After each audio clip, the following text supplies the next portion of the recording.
There's a question buried in the book of Daniel, a question scholars race past. Theologians miss it. Seminary libraries filled with commentary, and not one stops to ask. The question is this: if some of the watchers fell, what happened to the ones who didn't? Let that settle. Because the moment you sit with that question, everything changes. The story you thought you knew about the divine council, about spiritual authority, about the invisible war waged behind human history, it cracks open. Everyone knows the dark half. The 200 who descended on Mount Hermon, the ones who took wives from the daughters of men, the ones whose offspring became the Nephilim. The book of Enoch preserves their names: Semyaza, Azazel, the fallen princes. Their corruption made the flood necessary. That story is real. That story matters. But it's only half the picture. Because if rebellion was possible within the counsel of the Most High, then faithfulness was equally possible. And the original Aramaic of Daniel, not your English translation, preserves the record of those who chose differently, beings who stood their post when heaven itself was fracturing. If you're ready to see what's been hidden in plain sight, stay with me. What these faithful watchers became. The word matters. In Aramaic, Ewire. Not angels in the way we imagine, not messengers passing through. Watchers. From a root that means to be awake, to never sleep. Members of a council still deliberating, still issuing verdicts, still governing. And here's what should stop you cold. While Nebuchadnezzar sits on the most powerful throne in the known world, completely unaware, a heavenly court has already ruled against him. There is a government behind every visible government. Faithful beings executing decrees no earthly king can overturn. Daniel has been given more than a vision. He has a seat at the proceeding. This isn't just history. It's prophetic, a structure of spiritual authority, running from Daniel straight into Revelation, the invisible architecture governing everything. And the watchers are holding it together. But here's what makes this staggering. This pattern doesn't appear once and vanish. It runs like a hidden thread through every vision in Daniel. The furnace, the handwriting on the wall, the lion's den, the beasts from the sea, a presence, a continuity, divine guardianship at every critical moment. And at the very end of Daniel, in a passage most raced past, there's a revelation about these watchers that will reframe everything you thought you knew about the end times. Most people read the book of Daniel and see a faithful young Hebrew, a survivor navigating the court of a pagan empire, a model of courage under pressure. And all of that is true. But when you step back and examine the full architecture of his visions, something hidden begins to surface. Daniel was not merely receiving information about future kingdoms. He was being granted access to a governing structure that operates above and behind every kingdom that has ever existed on earth. The ancient rabbis understood this. The Dead Sea Scroll community preserved it. The early church fathers, Origen and Irenaeus, glimpsed it before the tradition was set aside. What Daniel saw was the divine council in session. Now, this is not a fringe theological idea. It is embedded throughout the Hebrew Bible. Psalm 82 opens with a declaration, Elohim nitzav ba'adat El, God presiding in the assembly of El, rendering judgment among the Elohim. Job chapter 1 places the scene explicitly in the heavenly court, where the sons of God present themselves before the Lord. 1 Kings 22 gives Micaiah a direct vision of that same assembly deliberating over the fate of a king. The pattern is unmistakable. There is a council. There are beings within it, and they hold real delegated authority over the nations of the earth. Daniel is given a front row seat to that council at the most critical moments in his book.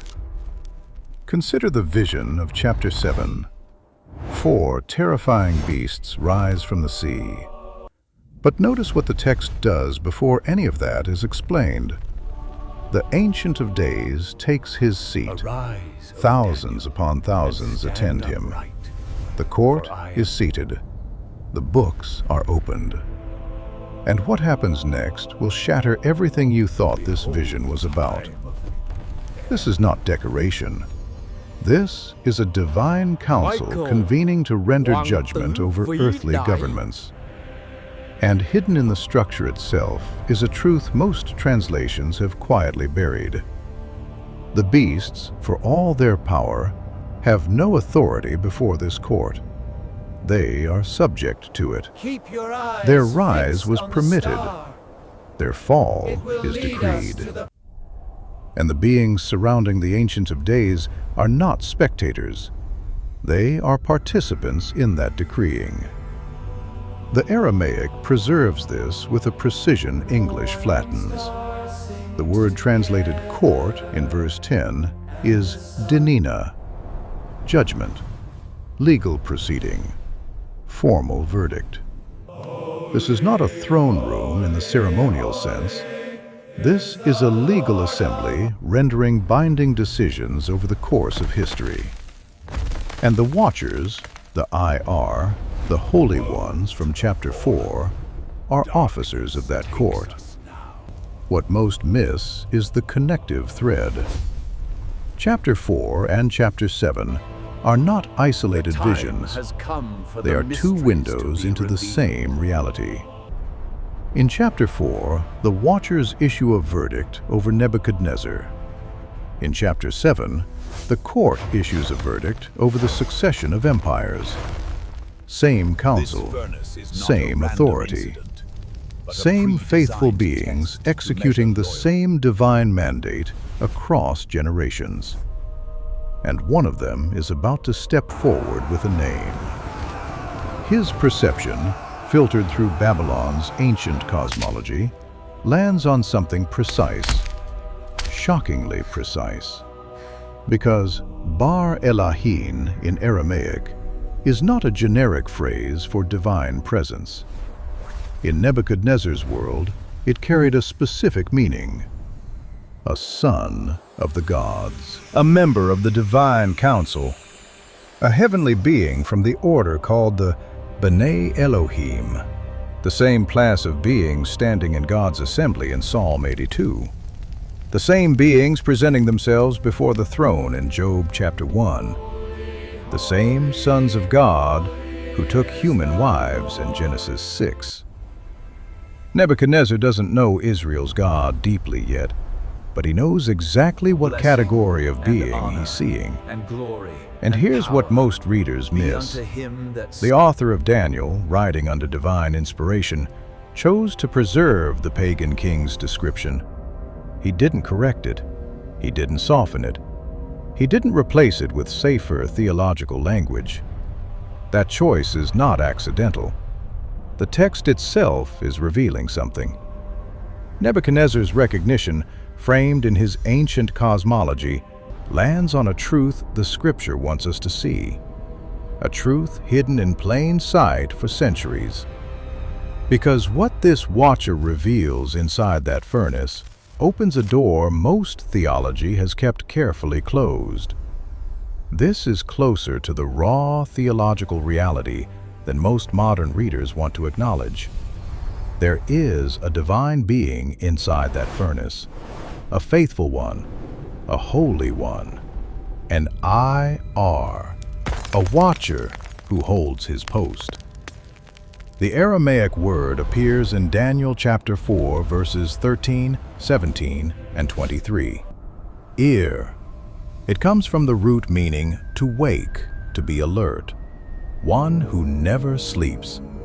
Ir Vekadish, watcher and holy one. This is not poetic language. It is official rank in the divine council.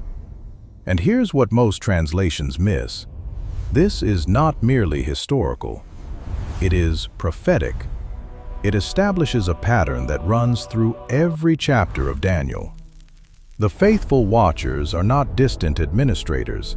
They are dispatched. They enter the story.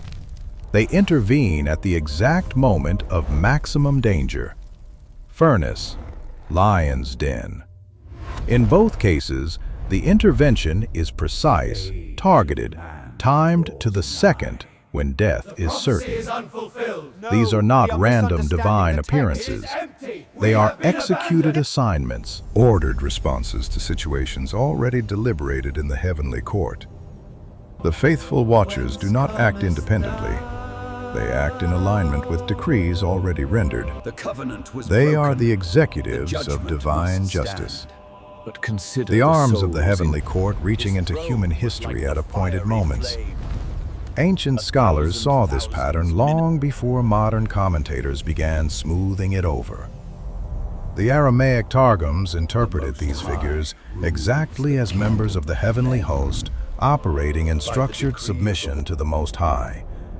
And the Dead Sea Scrolls reveal something even more staggering. These beings chose faithfulness when heaven fractured.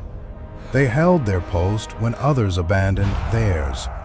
And they have been dispatched across centuries, executing the decrees of a court that has never once adjourned. Sit with that.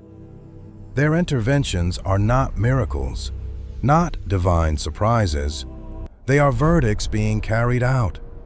Heaven is not reacting to earth. Heaven is governing it. And here is where the revelation should stop you completely. Because when Daniel receives his greatest vision, the one stretching from chapter 10 through chapter 12, he does not encounter a watcher in a furnace, not in a lion's den. He encounters one on the bank of the Tigris River, exhausted, delayed, arriving with a message so urgent his very appearance causes Daniel to collapse. The year is the 3rd of Cyrus, king of Persia. Daniel has been fasting 3 weeks, 21 days of mourning, of pressing into heaven. And then something appears. His body like topaz, his face like lightning, his eyes like flaming torches, arms and legs gleaming like burnished bronze, his voice like the sound of a multitude. Daniel's companions cannot see the figure, but they feel something. Terror seizes them and they flee. Daniel is left alone, drained of strength, face to the ground, unable to speak. This is not a gentle visitation, and what this watcher says next changes everything about the invisible war raging behind the visible world. The angel says this to Daniel: "Your words were heard on day 1. I was dispatched on day 1. But the prince of the Persian kingdom resisted me. 21 days. Pause. Consider what is being revealed in those 2 sentences. The war is Daniel personal, prayed. Daniel. Heaven heard delegated to immediately. you. The Rise. response left immediately. But it didn't arrive for 3 weeks. Not because God was slow, not because heaven delayed, but because between the throne and the earth, Welcome there was organized the resistance. Council of the Ages. The Prince of Persia is not a human official. No human could block a being whose appearance makes Daniel collapse in terror. To the teachings, brothers. This is a member of the Divine Council who defected, a territorial administrator who abandoned his mandate. Hidden beneath this text is an ancient map. Deuteronomy 32, verse 8. The Septuagint Greek reads, "He divided the nations according to the number of the sons of God." Bene Elohim. The Dead Sea Scrolls confirm it. That was the original text, but later scribes quietly changed it. They wrote, "Children of Israel" instead. Why? Because the original revealed something dangerous. Nations were parceled out to divine beings, jurisdictions assigned under the authority of the Most High. And the Prince of Persia is one of those administrators who turned his assignment into an empire. He's not an anomaly. He's been doing this for centuries. 21 days of resistance. But here's what most readers race past. The faithful watcher was not defeated. He was delayed. That single word changes everything. Actually look like? Delayed implies jurisdiction, contested territory. This is not a clash of raw power. It's a legal and territorial war playing out according to ancient rules of engagement. The Prince of Persia cannot destroy the messenger, cannot silence heaven's decree, cannot prevent the answer from reaching Daniel, but he can contest the ground through which it must pass. He can force a confrontation that costs 3 weeks. He can slow the movement of heaven's answer through the atmosphere of his corrupted domain. Ancient scholars noticed this. The Dead Sea Scrolls, specifically the War Scroll, describe invisible conflict between sons of light and princes of darkness that maps precisely onto Daniel chapter 10. Rabbinic tradition preserved the concept of Sar, heavenly princes assigned to nations, a real ongoing structural feature of how heaven and earth interact. Your turn. Then the faithful watcher says something staggering. Michael, one of the chief princes, came to help me. In Hebrew, Sar HaGedolim, a prince of the highest rank. 2 faithful watchers now engaged against one corrupted prince. And what the text reveals next will redefine everything you thought you understood about spiritual authority. The succession of empires Daniel saw, Babylon to Persia, Persia to Greece, Greece to Rome. This is not merely political history. Look here. It is The spiritual page succession. is not here. Here. Corrupted territorial administrators passing control from one to another, as earthly kingdoms rise and fall It beneath them. simply isn't here. What The lineage unfolds in the stops natural cold. reflects That what is contradicts happening the in the established heavenly chronology. realms, with precise, deliberate correspondence. This is not merely historical, it is prophetic. And what it reveals about spiritual warfare should permanently recalibrate how you understand the world you're living in. The battle is not between nations, it is above the nations. The real conflict is not economic or military or ideological. It is cosmological. A war over jurisdiction, over territory, over the allegiance of human souls caught beneath the shadow of powers they cannot see. And here is where it becomes deeply, uncomfortably personal.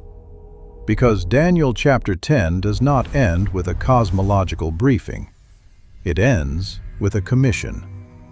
The faithful watcher looks at this exhausted, collapsed man on the bank of the Tigris and tells him to stand up, to be strong, to understand what is being shown.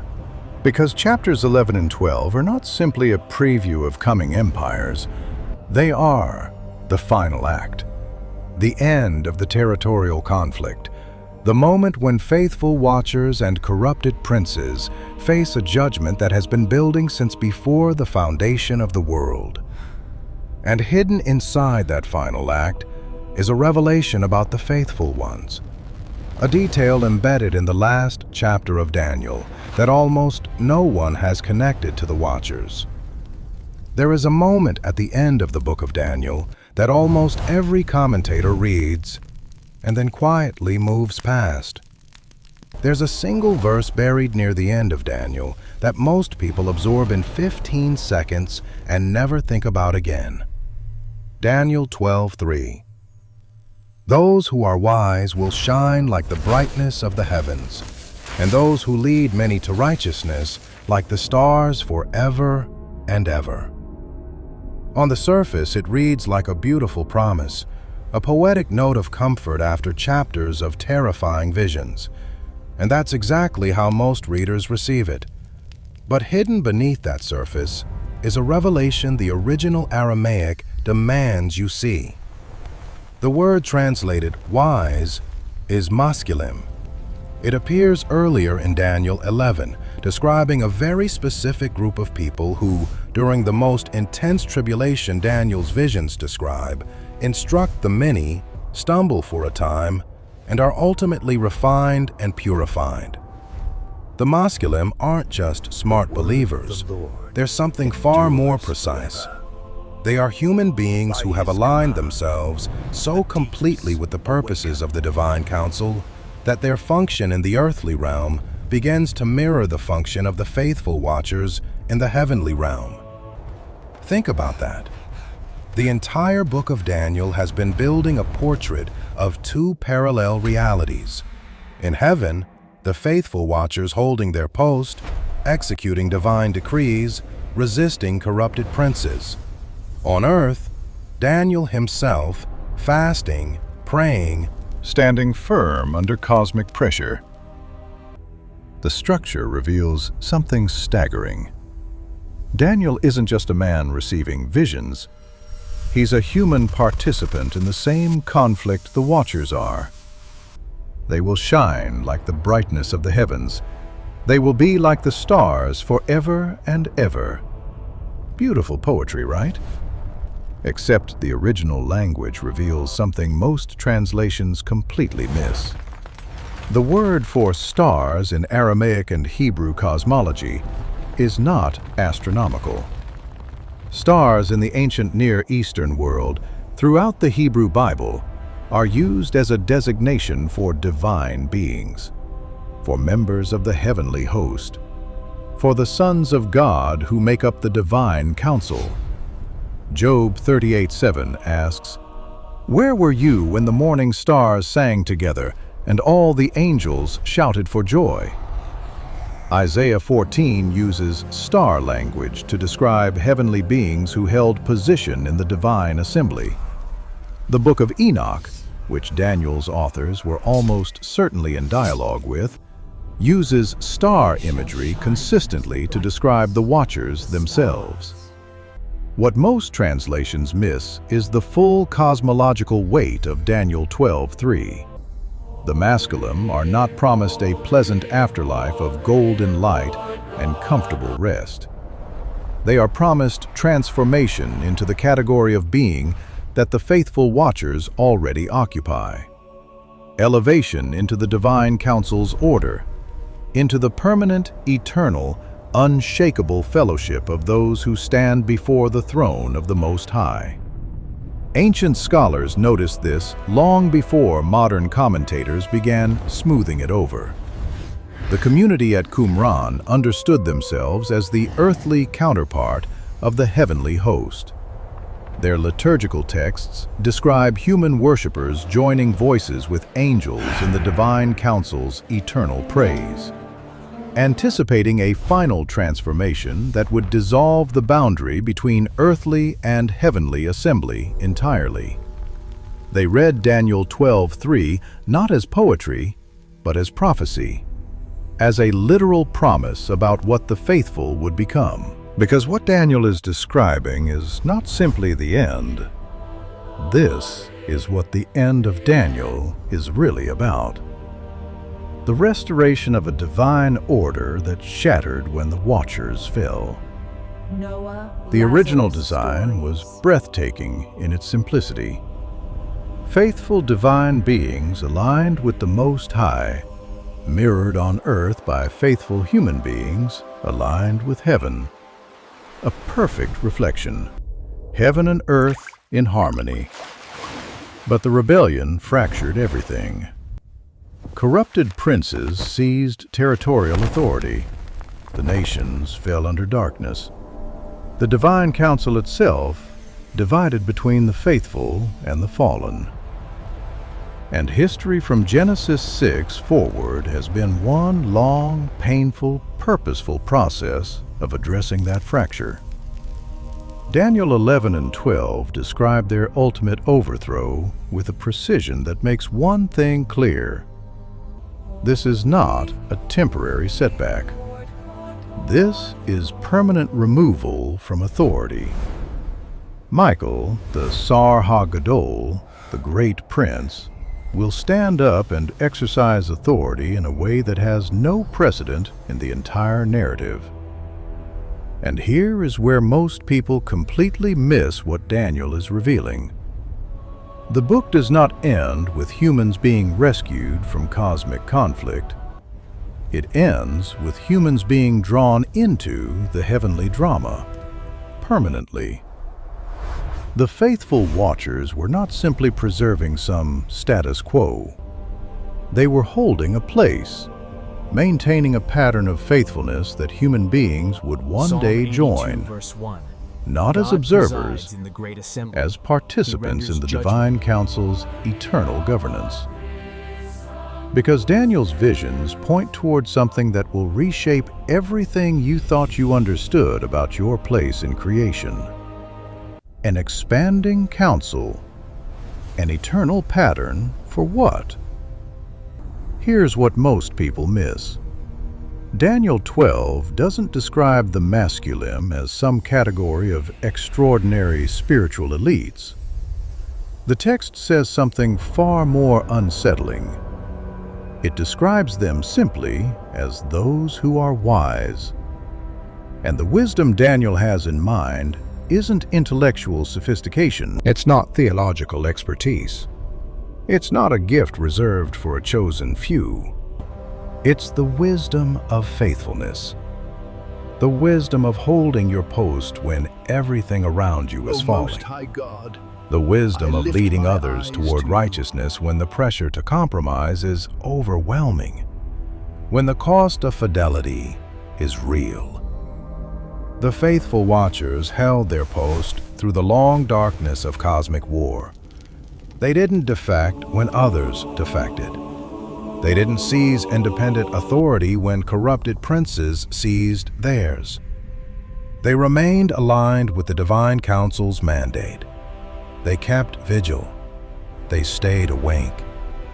And Daniel 12 announces that this posture, this ancient, costly, glorious posture of faithfulness, is not merely admirable. It is transformative.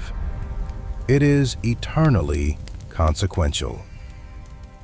There's a thread that runs from the figure who stood in the furnace with Shadrach, Meshach, and Abednego, through the faithful Watcher who broke through 21 days of resistance to reach Daniel on the Tigris, all the way to the promise given to every human being who chooses in their own moment of pressure and darkness not to fall. But what does that choice actually look like? What does it cost? And what does the full witness of Scripture reveal about the kind of faithfulness that changes everything? That's where this teaching has been heading all along. But here's where this teaching must stop being theological and become achingly personal. Because the divine council is not an ancient curiosity. The faithful Watchers are not a footnote in biblical cosmology. The invisible war being waged behind the visible world is not unfolding somewhere above you. disconnected from the choices you make on ordinary Tuesday mornings, when nobody's watching, when the pressure to compromise is quiet but relentless. The structure itself reveals what Daniel has been pointing toward from chapter 1. Daniel didn't hold his post in the lion's den. He held it long before the lion's den existed. He held it when they tried to change his diet in Nebuchadnezzar's palace, when the culture demanded conformity and offered comfort as the price of compromise. He held it in small, invisible, unwitnessed moments. Moments most people wouldn't consider worth recording, but Scripture recorded them anyway. Because the pattern of faithfulness that shines like stars forever is not built in spectacular crisis. It's built in the long, quiet, costly accumulation of daily decisions. To remain anchored to the word and character of God when everything around you pulls in the opposite direction. The watchers are described not by power or rank, but by function. They watch. They keep vigil. They hold their post across millennia of cosmic conflict. And that keeping of the post is itself the testimony. What most of the modern church is quietly settled for is something far more dangerous. Hebrews chapter 11 does not describe people who found comfortable middle ground. It describes those who were tortured and refused release, who faced jeers and flogging, who were chained, imprisoned, destitute. And Scripture says something that stops you cold. The world was not worthy of them. Most people read that as poetic praise. What they miss is the jurisdictional statement hidden beneath. The world was not worthy of them, not because they were extraordinary by human standards, but because they belonged to a different order entirely. They were aligned with the divine council's mandate, operating from a jurisdiction above the one corrupted princes controlled. They were already functioning as the masculine, the ones who would shine like stars, elevated into the permanent order of the faithful, because they refused to be conformed to the temporary order of the fallen. This is not merely historical, it is prophetic. The Prince of Persia does not always announce himself with obvious darkness. Sometimes he arrives wearing the language of reason, of tolerance, of relevance, of grace without truth. Romans 12:2 does not say, "Be slightly adjusted." It says, "Be transformed." The Greek word is metamorpho, complete, irreversible change of form. The faithful watcher does not negotiate with the culture he is stationed above. He remains in alignment with the divine council's mandate and the keeping of that post, because holding that post through every season of pressure, through resistance and delay, is the very thing that makes you what you are. You are not called to survive this age. You are called to hold your post in it, not to minimize the cost of faithfulness until it becomes socially manageable, but to stand as Daniel stood, as Shadrach, Meshach, and Abednego stood, as the faithful watchers have stood across the full sweep of cosmic history, unmoved, uncompromised, unafraid. Not because the pressure isn't real, not because the fire isn't hot, but because the one who stands in the fire with you is the same one whose appearance caused Nebuchadnezzar to lurch forward and ask a question he had no category to answer. The Ancient of Days has not adjourned his court.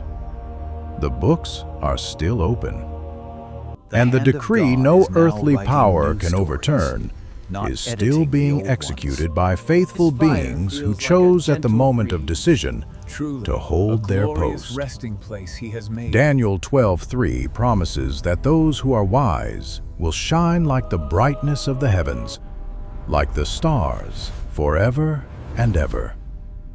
This is not a distant reward for spiritual elites who lived under different pressures. This is your inheritance, if you will hold your post. The faithful watchers did not fall because they remained anchored to something the corrupted princes abandoned. The word, the mandate, the decree of the Most High. And that anchoring is available to you. Not through intellectual achievement, not through theological sophistication, through surrender. Through the daily, costly choice to say the Word of God is true, that it is sufficient, that it is the non-negotiable center around which everything else must be organized. Regardless of cultural pressure, regardless of personal cost, regardless of how long the resistance lasts, 21 days, a lifetime, an eternity. The faithful ones keep vigil, and one day, at the moment appointed by a court that has never once adjourned, you now see what others race past. The Septuagint, preserved with the Masoretic scribes, tried to bury. The Aramaic text of Daniel pulled back heaven's veil. Psalm 82 named the counsel most have never seen. And now you carry something most will never touch. So let me ask you, what revelation in this teaching hit you hardest? Drop it in the comments. Every word you write becomes a thread that pulls someone else toward the light. Hit that like button. Share this with someone still searching. Every share reaches a circle we cannot enter alone. Subscribe to this channel so you never miss what heaven is unveiling through Scripture. And if you have never surrendered your life to Jesus Christ, if something in this teaching made you aware there is a reality above the visible world, and that you were created to be part of it, today is your moment. The divine counsel's verdict over your life is not condemnation. It is an invitation. To be found among the faithful, to hold your post, to shine. If you are ready to receive Jesus Christ as your Lord and Savior, write these words in the comments right now. I accept Jesus Christ as my Lord and Savior. Heaven is watching. The court is in session. The faithful watchers held their post. Now it is your turn. This is Noah Lazarus' story.